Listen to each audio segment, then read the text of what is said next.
busy with the creation of something, which I'll tell you about at the end of my little broadcast today. But before that, what I want to talk about is spring. I've been talking about it on a few different videos that I've done over the course of the last couple of months. However, we are in March and spring now is actually getting closer. So today we're going to talk about plants, because the best way to really get that feeling of spring in your house is to bring the outdoors in. So I'm going to share 3 tips for how to use plants in your home in unique and interesting ways. Stay tuned.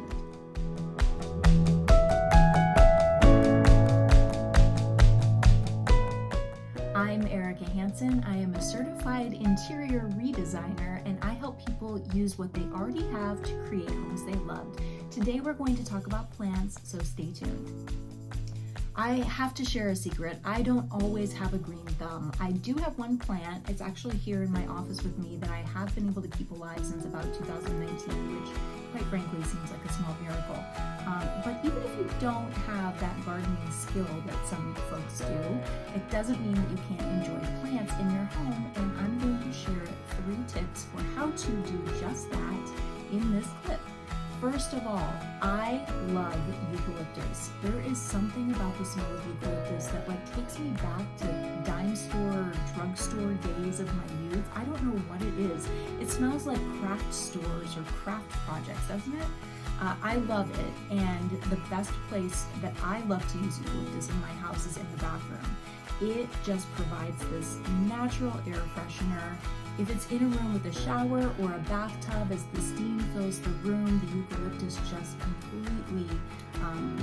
completely overtakes the space, and it's so lovely and beautiful. So my very first tip is to use eucalyptus in a bathroom. It's delightful. It'll make you feel like you're at the spa. One of the things I talk about a lot in redesign is using plants to actually soften corners or add some height if you've got a particularly tall plant and a particularly bare space that could use it. So use plants strategically, and if you have a floor plant or something that's a little bit taller, think about where in the room you're positioning it. So my second tip is to be strategic with the placement of your plants. Put them in a corner that needs something extra. Put them next to a chair, maybe next to an entertainment center or an area with a television that could use some softening on the side. Be strategic in how you use your plants, because they're more than just decorations or something that you throw in because you want something organic in the mix. They can be used to really finish a space, pull it together, and soften those rough edges or cold corners that just don't have a lot going for them. So think about where you're putting your plants. It'll make a huge difference. And my third and final tip is to really spend some time thinking about the planter that you use to put the plant in. There are some gorgeous ones out there, but so much can probably be found right there in your house where you're sitting currently while you're watching this. Look around and discover some stuff that you've got in the garage or in the basement that could be used for a planter. I happen to have this gorgeous little piece, which is a planter, but I've never used it. I've never put anything in it. Yeah, it's stupid, I know. So first task on my list will be to take my own tip 3 advice and put a planter into something unique and beautiful. I know you can find lots of options in your own home.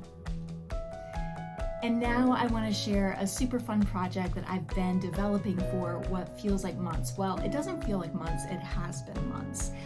I am going to be introducing a series of webinars starting next week, March 19th and 20th.